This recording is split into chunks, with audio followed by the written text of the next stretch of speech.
टंडो गुलाम Haidar town committee में करोड़ों रुपयनि जी करप्शन ने पारां शुरू कयल इंक्वायरी में दम टोड़ण लगी। कागज़ी कार्रवाई वसीले 1 अरब खां वधीक रक़म खुर्द बुर्द कंदड़ टाउन ऑफिसर इजाज़ शेख तिलहार पिंगरियो समेत 2 मुख़्तलिफ़ टाउननि जो बेड़ो बोरण खां पोइ गुलाम हैदर टाउन कमेटी के बि तबाह करण में मसरूफ़ बणियल।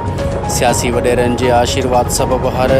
जांच खां महफ़ूज़ खुर्शीद शाह जो ख़ासि माण्हू सॾिजंदड़ इजाज़ शेख सिंध अंदर अच्छे के कारो करण में मशहूर वाज़े रहे त मज़ूकरा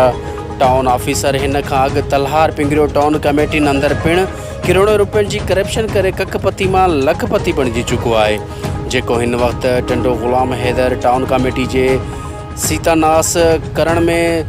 रुधल आहे। जॾहिं त कुझु महीना अॻु अवामी शिकायतनि ते नेब टीम कराची ऑफिस ते छापो हणी रिकॉर्ड तहवील में वठी जांच शुरू कई वई आहे, जेका जांच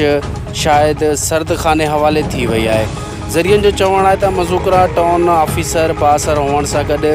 जांच इदारनि खे मुतमइन करण ऐं उन्हनि खे राज़ी करण जो पिणु माहिर आहे,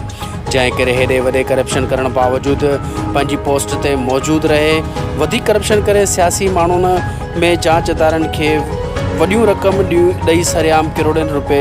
हर महीने खुर्द बुर्द करे रहियो आहे। हितां जे सुञाण धुरीन इख़्तियारनि खां मुतालबो कंदे चयो आहे त टाउन कमेटी में थियल करोड़नि रुपयनि जी करप्शन जो फौरी नोटिस वरितो वञे।